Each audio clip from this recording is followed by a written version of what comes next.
Hey everybody, welcome back to another episode of Goin The Distance. This is episode 42. Can you believe we've done 42 episodes? I can't, but I want to welcome the new members who are just joining us for the first time, and I want to welcome back the members who've been joining me from the beginning. So we got some stuff to get into, so let's jump in. So first off, we're going to talk about Tua, the quarterback for Miami. And as everybody knows, a couple weeks ago on Thursday night, he got a concussion and was out of the game for the remainder of the game. And Skylar Thompson came in and finished the game. So late last week, Tua was placed on injured reserve by the Dolphins, which means he's out at least 4 weeks with the concussion. In my opinion, he ought to be done the rest of the year and ought to just go ahead and retire. But now here's something else. Not only did Tua get this concussion and go on IR, but then when Miami played their game on Sunday, Skylar Thompson got hurt. So he went out with an injury. So now Miami's down to their third string. But the good news is Raheem Mostert should be coming back. He was out last week with a chest injury that he sustained in week 2. So he should be back this week. In other news, George Kittle is out this week with a hamstring injury. So that could hurt. That might hurt San Francisco and their chances. But, I mean, he's just one person. And Purdy is smart enough to know that he's got more receivers than just George Kittle, Deebo Samuel, Christian McCaffrey. And with McCaffrey and Kittle out, I think a lot of that's going to go on Deebo and a couple other wide receivers. So hopefully this hamstring injury just keeps George Kittle out for just a little bit, just maybe a week. And then we'll see how that pans out. I'm not going to spend a lot of time on this. I just wanted to bring it up that in an interview earlier in the week, Brett Favre announced that he was diagnosed with Parkinson's disease. Now, Brett has been in the news here lately because of court cases he's been going through. And if you want to learn more about that, just look it up. But now he's been diagnosed with Parkinson's. So I don't really know if I trust that or not, but we'll see. So now let's move into the week 3 scores for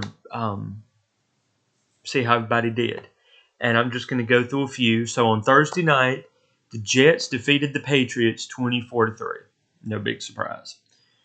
I feel like Aaron was probably helped in that game, but who knows? The Patriots might have just played like trash too. But I think a lot of it had to do with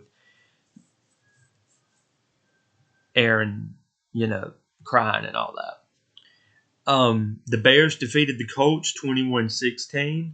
The Vikings defeated the Texans 34-7. And the Vikings now improved to 3-0 under Sam Darnold, which is surprising to me, but, good for them. The Eagles defeated the Saints 15-12. The Panthers defeated the Raiders 36-22 for the Panthers to get their first win of the season.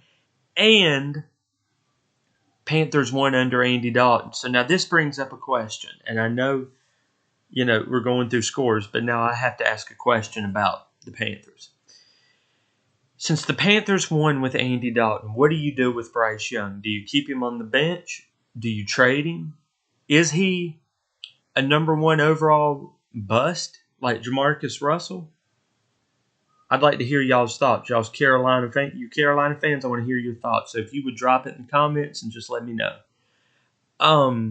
Getting back to the scores, the Ravens defeated the Cowboys 28-25, and the Cowboys just tried to come back too late, and it just couldn't. It just wouldn't. It just couldn't do it. Chiefs defeated the Falcons 22-17. No big surprise.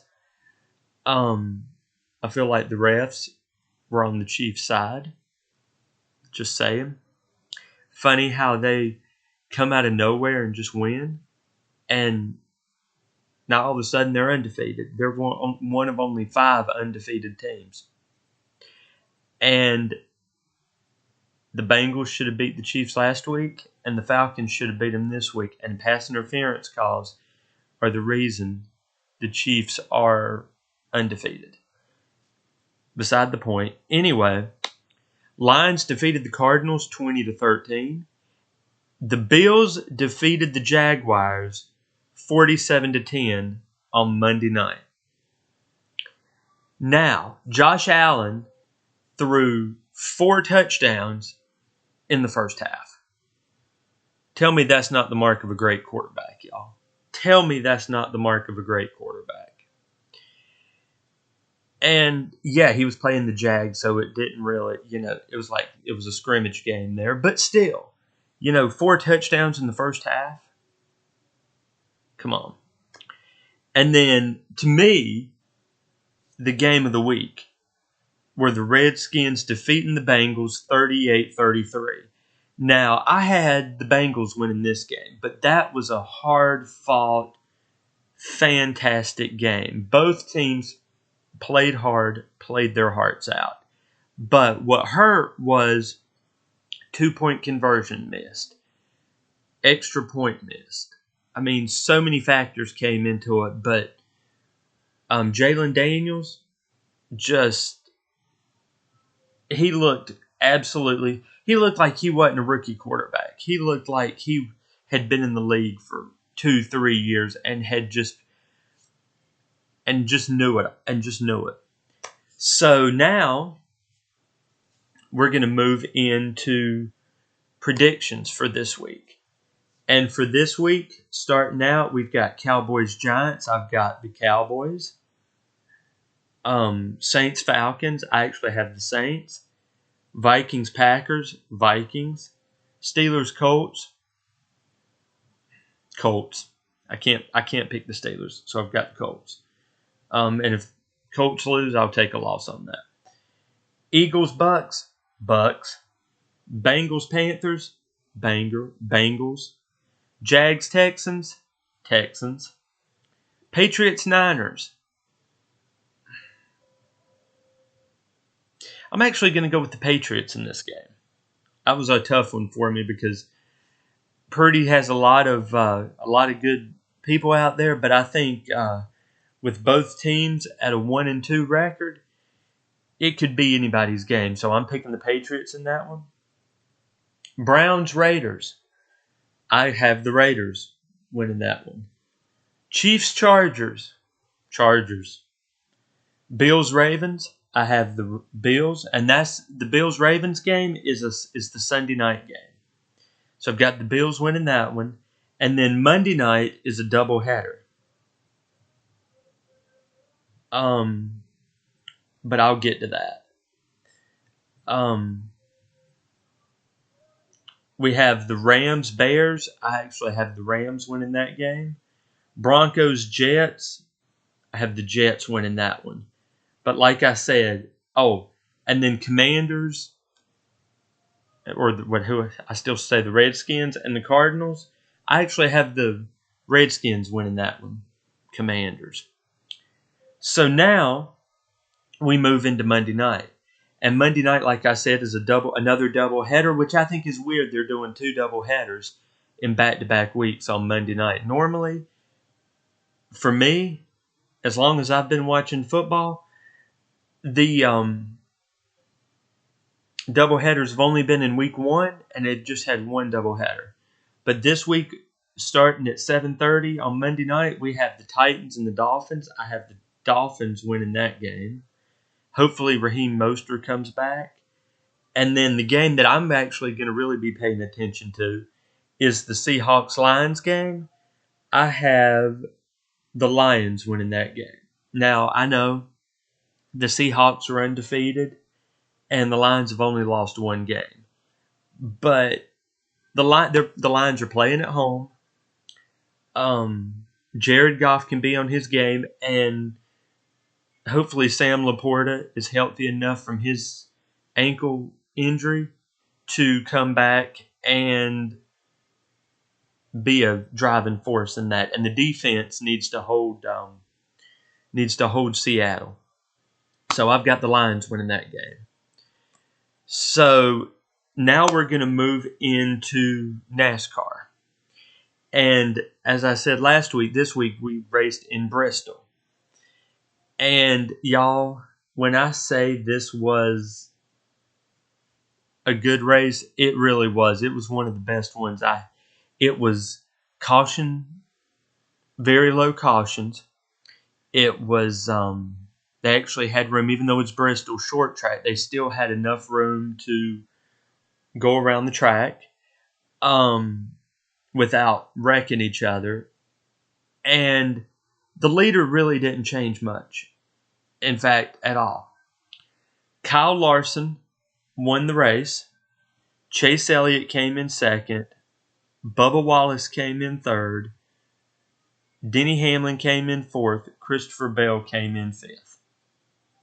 And y'all, Kyle Larson dominated this race. This was a 500-lap race.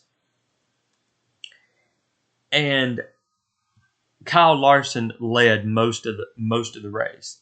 He qualified second, but he led out of a 500-lap race. He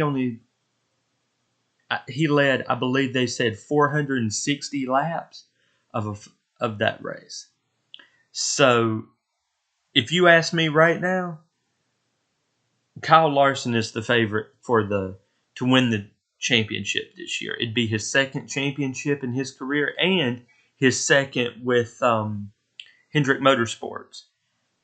And I know Chase is my driver, but Kyle's looking good. Kyle can do it. So let's hope Kyle can keep it up. Now Kyle moves into the round of 12. And we had others advance, like Alex Bowman, who advanced because of points. So now we move on next week to Kansas. And we'll see how that goes. Normally, anything can happen in these races. So come back next week and I'll give you guys the results on Kansas. So now we're going to move into the What We're Listening To segment. And I want to spend some time on this because of who we're listening to this week, and that's Linkin Park. Now, Linkin Park's been one of my favorite bands growing up. They're my second favorite band. Their style is a rap rock new metal. They're from California, Agora, California. They formed in 95. And their debut album was Hybrid Theory. And that's the album that I found out about them with. I was in middle school. And one of my friends was like, oh, I just asked her what she was listening to. And she said, oh, I'm listening to Linkin Park. Knowing that I'm a big music person. She said, do you want to listen? And I said, yeah. So I put the earphones on and I heard, I believe it was In the End. And I fell in love with the song from the moment I heard it. And Chester's vocals were amazing. Mike could really do his rap thing, and I just loved the sound of In the End. So she burned me a CD, and to this day, and I'm going to combine two of the things. To this day, the debut album Hybrid Theory is one of my favorite albums, along with Metora, which was the follow-up to Hybrid Theory, which came out 2 years later. But sadly, in 2017, Chester passed away, and Linkin Park went on a hiatus until this year. And they came back with a woman lead singer. Her name is Emily Armstrong. They found her from the band Dead Sarah. And I haven't really heard a lot of Dead Sarah music, but I've heard her vocals. They did a live stream. Linkin Park did a countdown, and they counted down, and then they counted back up. So the anticipation was, okay, now we're going to do this announcement. And then when the countdown hit 0, the screen flashed, and it had a lot of people. I missed it when I saw it, but a lot of people said they saw the Linkin Park emblem with the full circle. Now, when Chester passed away, part of that circle was cut off because there was a band member who was missing. Because there's 6 in the band, Chester was gone, so part of the circle was taken away. Well, now the circle was complete because they had Emily Armstrong, and they're saying not replacing Chester, but she's the singer with Mike now. So to me, it's kind of like they replaced him, and you can't replace him. His voice was just too. Was just too great. Was just too. When I think Linkin Park, I think Linkin Park with Chester. I don't see anything else changing that. But anyway, they've had 8 studio. They're working on a new studio album, so they'll have 8 studio albums, 35 singles, 68 music videos, 4 compilation albums, 3 live albums, and as I said, Hybrid Theory and Metora were my favorite albums. And go back, I want you guys to listen to the Hybrid Theory and Metora albums, because I put Hybrid Theory and Metora in my favorite albums of all time.